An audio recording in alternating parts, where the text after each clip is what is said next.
15 से 20 जुलाई के बीच में तुम्हारा रिजल्ट एक्सपेक्टेड डेट है कि आ जाएगा, कुछ दिनों में OMR आने वाली है, नंबर मिला लोगे। लेकिन सही मायने में ना रिजल्ट तो तुम लोगों का आ चुका है यार। पहले जिस दिन तुमने एग्जाम दिए थे उसके 1-2 दिन में तुमने अपने मार्क्स काउंट कर लिए होंगे। काउंट करने के बाद तुमको अंदाजा तो हो गया होगा कि यार तुम्हारा सिलेक्शन होगा या नहीं होगा। लेकिन फिर भी बहुत सारे बच्चे अपने आप को इस अंधेरे में रख के बैठे होंगे अब तक कि यार वेट करते हैं रिजल्ट का वेट करते हैं, रिजल्ट जब आ जाएगा तब डिसीजन लेंगे। लेकिन जिस दिन रिजल्ट आएगा ना उस दिन तुम बहुत इमोशंस में रहोगे, इमोशनल रहोगे, बहुत ज़्यादा, बहुत थिंकिंग करोगे। उस टाइम पे ओवर थिंकिंग चल रही होगी, पता नहीं कहाँ कहाँ के क्वेश्चंस मन में आ रहे होंगे कि इस साल तो फोड़ डालूंगा, एक चांस और दूंगा, ये कर लूंगा, वो कर लूंगा। तो ये जो वीडियो है ना ये उन बच्चों के लिए है एक्चुअल में जिनके नंबर जो है ना वो एक्सपेक्टेड से कम आ रहे हैं, उन्हीं के लिए मैं बात करूंगा। तो अपन इसमें क्या क्या देखेंगे, बहुत सारी चीजें हैं। सबसे पहले तो तुम्हारा जो रिजल्ट है वो एक्सपेक्टेड डेट है 15-20 जुलाई। 20 जुलाई तक मैक्स टू मैक्स आ जाएगा, 1 महीने में आ जाता है रिजल्ट, ये सबको पता है। उसके बाद क्या होगा कि उसके बाद ये वीडियो तुम थोड़ा सेव कर लेना, तुम्हें डिसीजन लेने में हेल्प करेगा। सबसे पहले बात करें, इसके ऊपर मैं वीडियो पहले भी बनाया था और चीजें ऐड करके लाया हूं इसके अंदर।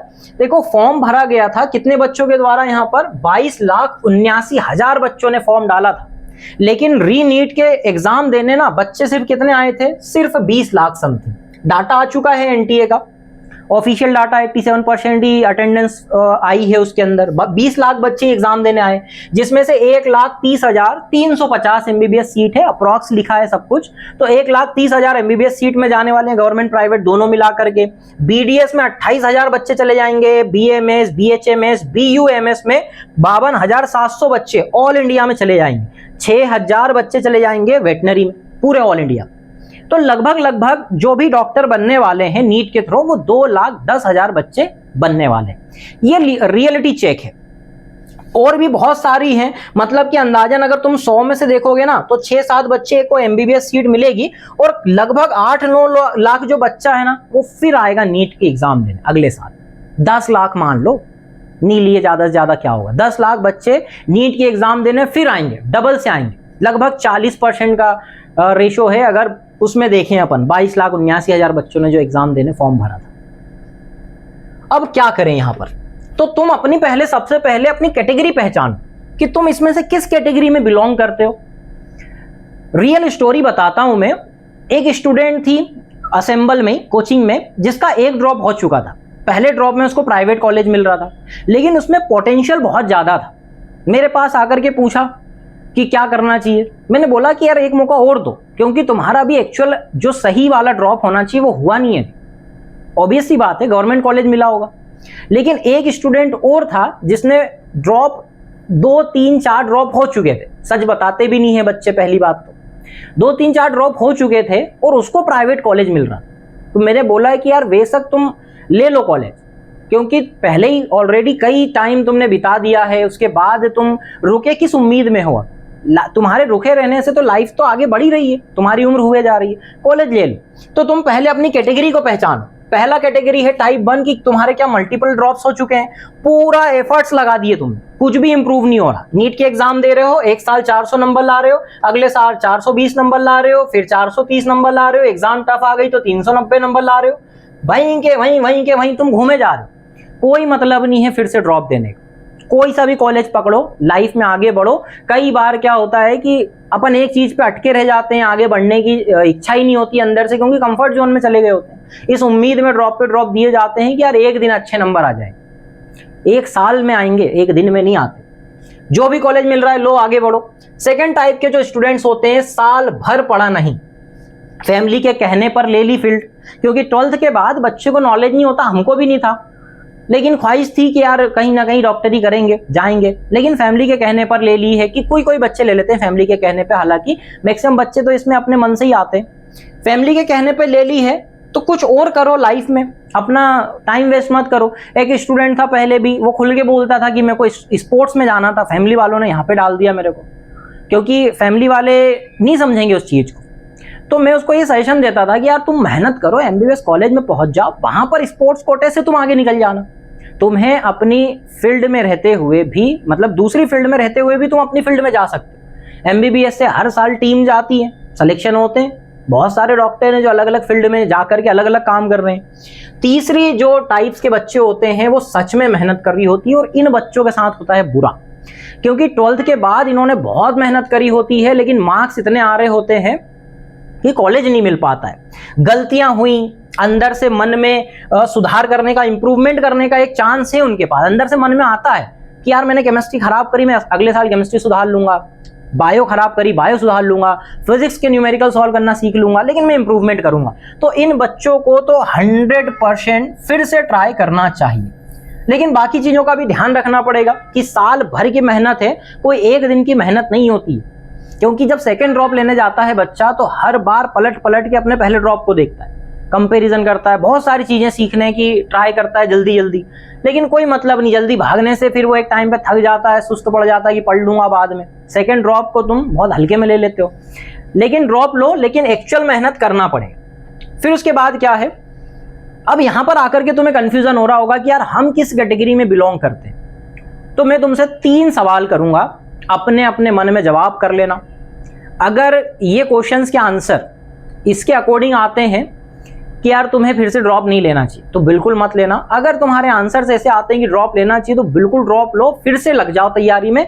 तो पहला सवाल क्या है अपने पास, सबसे पहले कि क्या तुमने अपना पूरा एफर्ट दिया था?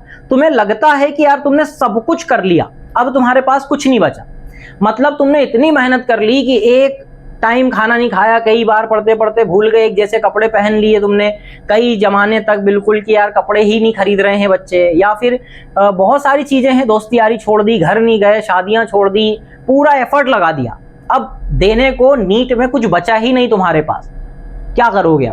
अब नंबर बढ़ेंगे नहीं।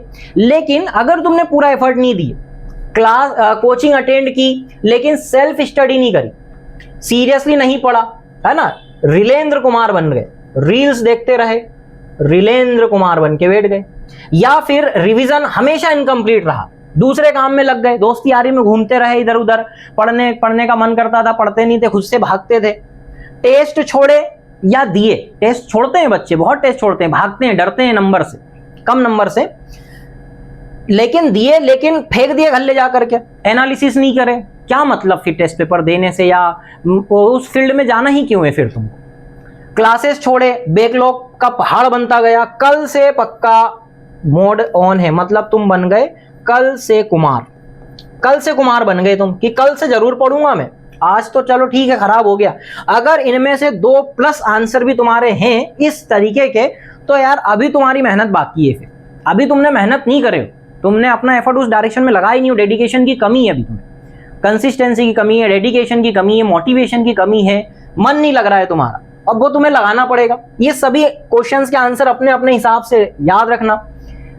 स्कोर कम होने का तुम्हारा रीजन क्या है? अगर तुमने नीट की एग्जाम दी और तुम्हारा स्कोर कम आ रहा है, ये इंपॉर्टेंट है एक्चुअल में समझना। वीक कॉन्सेप्ट थे, टीचर अच्छा नहीं था, समझा नहीं पाया, कोचिंग में कम्युनिकेशन नहीं बन पाया, या बहुत सारी चीजें, कॉन्सेप्ट समझ नहीं आते थे। हालांकि टीचर और स्टूडेंट का एक कम्युनिकेशन ही बिगड़ता है, तभी बच्चे को समझ नहीं आता, या तो बच्चा डरता है, या टीचर ईगो में बताना ही नहीं चाहता। हमारे टाइम पे थे बहुत सारे टीचर थे, डाउट ही नहीं बताते थे, पता नहीं कौन सा ईगो हट हो जाता था। तो वीक कॉन्सेप्ट थे, या फिर सिली मिस्टेक होगी, तुम्हें सब आता था। बहुत सारे बच्चे ऐसे रहते हैं, सब आता है उनको, लेकिन फिर भी वहां पे पता नहीं क्या सोच लेते हैं। एक स्टूडेंट था, उसको केमिस्ट्री पूरी रटी हुई है, लेकिन उसके मार्क्स ही नहीं आते केमिस्ट्री में, पता नहीं क्या रीजन है। जब पूछो तो बस यही कि मेरे को वहां पता नहीं क्या हो जाता है टेस्ट पेपर में, ऐसे पूछो पूरी थ्योरी रटा देगा। ऐसे भी बच्चे रहते हैं। तो सिली मिस्टेक करे तुमने, क्या टाइम मैनेजमेंट नहीं हुआ तुमसे? मतलब 3 घंटे का पेपर 3 घंटे में ही करना पड़ेगा, तुम घर लाके सॉल्व करना चाहो 5 घंटे 6 घंटे 10 घंटे में सॉल्व कर दोगे, क्या मतलब उससे? कल को एक कार्डियोलॉजिस्ट बन भी गए अगर तुम, तो अगर मान लो ऑपरेशन 1 घंटे का 10 घंटे में कर रहे हो, डेड हो जाएगा तब तक तो पेशेंट। तो टाइम मैनेज करना भी तो सीखना पड़ेगा ना। एक MBBS डॉक्टर बनने वाले हो तो टाइम मैनेजमेंट भी आना चाहिए। तुम टाइम मैनेजमेंट नहीं हो पा रहा है, या फिर एग्जाम का प्रेशर आ रहा है, सब कुछ आता है, लेकिन कुछ बच्चों का 1 घंटे पहले ही, पेपर हाथ में आने से 1 घंटे पहले ही हेडेक होने लग जाता है, कप छूटने लग जाता है। एक इंटरेस्टिंग वाकया भी है मेरा कॉलेज का। 2nd ईयर में हमारा एक फ्रेंड था, पैथोलॉजी का पेपर हाथ में आ गया, कैंसर एक भी नहीं पढ़ के आया, और 2 क्वेश्चन 20-20 नंबर के कैंसर के आ गए। देख करके घबरा गया, कप ही हो गई, एंजाइटी होने लग गई, पानी वानी पिलाए, उठा के बिठाए, 15-20 मिनट आधे घंटे बाद रिलैक्स हुआ। हालांकि पास हो गया था वो। रिवीजन की कमी हो गई। रिवीजन मतलब कि क्या है, जैसे एग्जाम्पल तौर पे अभी जुलाई अगस्त में जो पढ़ाया जा रहा है, अब कोचिंग में इसका रिवीजन नहीं करवाया जाएगा, पॉसिबल नहीं है, क्योंकि पेस पकड़ लिया जाता है, सिलेबस कंप्लीट करने पे फोकस रहता है, और रिवीजन होगा भी तो फरवरी मार्च में जाके होगा। तो उसके पहले तुम्हें कई बार रिवीजन करना पड़ेगा, तुम्हें अपनी जवाबदारी लेनी पड़ेगी कि यार टीचर ने तो जो पढ़ाना था वो पढ़ा दिया, अब मैं रिवाइज करूंगा। तो रिवीजन की कमी, अगर ये सारे आंसर्स तुम अपने हिसाब से दो, अपने हिसाब से, अपने एक्सपीरियंस पे, अब सबका एक्सपीरियंस अलग अलग है। सबसे लास्ट सवाल है, सबसे मुश्किल सवाल, भाई डॉक्टर क्यों बनना चाहते हो तुम? क्या तुम्हारी इच्छा है अंदर से? अगर तुम्हारी इच्छा नहीं है, फैमिली के प्रेशर से अगर ये फील्ड चुनी है तुमने, तो तुम फैमिली से बैठ करके बातें करो, उनको समझाओ कि एक्चुअल में तुम नहीं चाहते डॉक्टर बनना, तुम्हारा कुछ और इंटेंट है। या फिर तुम्हारे अंदर इतना ईगो हो कि यार फैमिली ने बोला बन के तो बताना पड़ेगा, अच्छा वाला ईगो, और बन के बताओ और बाद में अपने मन की करो, ये भी तुम कर सकते हो। तो तुम फैमिली के प्रेशर में अगर आकर के, तुम्हारा सपना ही नहीं है, फैमिली का सपना है, तो फिर तुम क्यों साल खराब कर रहे हो? बातें करो घर वालों से। अब और कंफ्यूजन हो रहा होगा कि यार इसमें क्या इंप्रूव किया जाए या कैसे अपन को रास्ता मिलेगा। अब हर सवाल के जवाब भी हैं तुम्हारे पास। सबसे पहला, अगर ड्रॉप लेना चाहते हो तो ये ड्रॉप तुम्हारा रीस्टार्ट नहीं है जीरो से, तुम कोई नई चीज नहीं करने जाओगे। ड्रॉप ले लोगे तो फिर से कोई नया नहीं पढ़ लोगे, वही पढ़ोगे डबल से जो पढ़ाया गया पहले। तो तुम्हारा एक अपग्रेड वर्जन होना चाहिए, ना कि रीस्टार्ट होना चाहिए। जीरो से नहीं पढ़ोगे, अब तुम पहले से बहुत सारी चीजें आती है तुम्हें, तो वही का वही, वही की वही चीजें नहीं करनी है तुम्हें कि रीस्टार्ट करके वही का वही पढ़ लूंगा तो वही के वही नंबर आएंगे। अपग्रेड करना पड़ेगा, हर साल अपग्रेड होती है चीजें, अपग्रेड करना भी पड़ेगा। रियल एग्जाम एक्सपीरियंस है तुम्हारे पास, तुम्हारे पास वीकनेस का नक्शा है कि तुम्हारे को क्या कमियां फील हुई इस साल। बेटर स्ट्रेटेजी लगा सकोगे, तुम हर चीज को इंप्रूव करोगे, हर चीज को बेटर कर सकते हो, क्योंकि एक्सपीरियंस है। एक्सपीरियंस आने के बाद बंदा कॉन्फिडेंस में आ जाता है कि यार इस बार तो मैं बिल्कुल फोड़ दूंगा।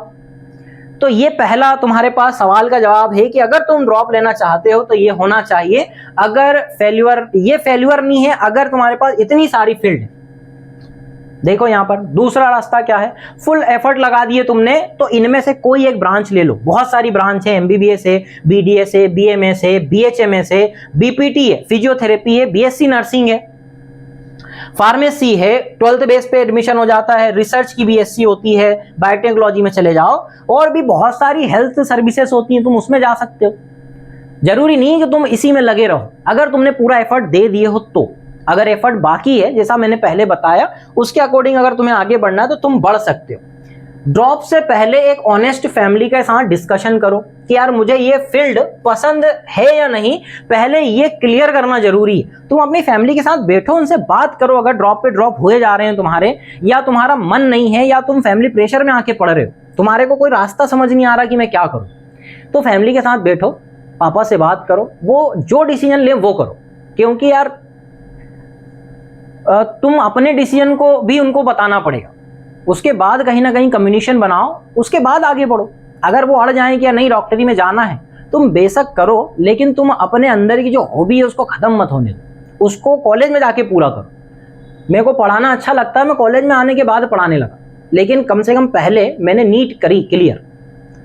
तो प्रेशर में अगर लिया गया डिसीजन है, कोई मतलब का नहीं है। देखते हैं वाले मोड पे मत जाना भाई, देखते हैं वाले मोड पर अगर तुम गए ना, तो वैसे ही तुम अभी अपना जून खराब करके बैठे हो। जून में तो हालांकि एग्जाम हुई थी, जुलाई खराब करके बैठे हो पूरा, क्योंकि रिजल्ट आते आते जुलाई एंड हो गया, मिड जुलाई में आ रहा है रिजल्ट, 15-20 जुलाई तक आ रहा है, और सोचोगे समझोगे जुलाई गया, अगस्त में आ जाओगे। देखते, भागो मत। अगर डिसीजन लेना है तो डिसीजन लो, लेकिन उससे भागो मत। जितना भागोगे टाइम खराब हो रहा है, बहुत खराब होते रहेगा। अगर ड्रॉप लेना है तो जुलाई से ही रूटीन बना लो, अगस्त तक का इंतजार मत करो, क्योंकि तुम्हारा 1 महीना खराब हो जाएगा। अगर अल्टरनेट लेना है कोई सा भी, तो काउंसलिंग डेट अभी चेक करो, एडमिशन प्लानिंग आज से शुरू करो। काउंसलिंग से रिलेटेड मैंने डॉक्यूमेंट्स भी डाल दिए थे, वो डॉक्यूमेंट्स वाली वीडियो देख लो तुम। एडमिशन प्लानिंग आज से शुरू कर दो, है ना। इन चीजों का तुम्हें ध्यान रखना पड़ेगा, क्योंकि नंबर जो है वो तुम्हारा 1 साल बताते हैं, तुम्हारी पूरी जिंदगी नहीं बताते, है ना। इस वीडियो को सेव कर लेना, सेव करने के बाद फिर तुम्हें जब रिजल्ट आ जाएगा तो डिसीजन लेने में आसानी होगी। क्योंकि जब रिजल्ट आएगा उस टाइम पे तुम बहुत इमोशनल रहोगे और तुम ऐसा मन करेगा कि अब तो मैं फोड़ के रहूंगा नीट। जोश में नहीं निकलेगी नीट, बहुत आराम से स्लोली इंप्रूव करते करते, चीज़ों को ठीक करते करते ही निकलती है नीट, ऐसे क्लियर नहीं होती है। लास्ट है, सब्सक्राइब कर लेना और खुद पे भरोसा करना। आगे मैं जो वीडियो लेके आऊंगा वो सारे प्राइवेट कॉलेज की वीडियो लेकर के आऊंगा कि एमपी में एमबीबीएस के कितने प्राइवेट कॉलेज हैं। हालांकि मैं बता चुका हूं, लेकिन फिर भी बहुत सारे ऐसे कॉलेज हैं जो खुद की यूनिवर्सिटी रखते हैं। एमपी एमएसयू में भी कुछ आते हैं, कुछ गाइडलाइन चेंज हुई है, उसकी बात करेंगे अपन। और एमपी में स्कॉलरशिप्स का एक डिटेल वीडियो लेकर के आऊंगा। एक स्टूडेंट ने कमेंट में रिक्वेस्ट की है कि सर एमपी में कितनी स्कॉलरशिप्स चलती हैं, उसको हमको बता दो। अगर तुम्हें कोई वीडियो और चाहिए किसी टॉपिक पर तो मैं बिल्कुल डालूंगा तुम्हारे लिए, लेकिन तुम सही रास्ते पर जाओ। बहुत सारे जो अभी अप्रोच कर रहे होंगे कि यार तुम फिर से ड्रॉप ले लो, यहाँ ऑनलाइन ज्वाइन कर लो, ऑफलाइन ज्वाइन कर लो, किसी टीचर की किसी कोचिंग की बातों में मत आओ। तुम अपना डिसीजन खुद लो। जो मैंने सवाल पूछे हैं तुमसे उनके जवाब निकालो। तुम्हें रास्ते भी बता दिए कि तुम किस रास्ते पर आगे बढ़ सकते हो। ठीक है, ऑल द बेस्ट।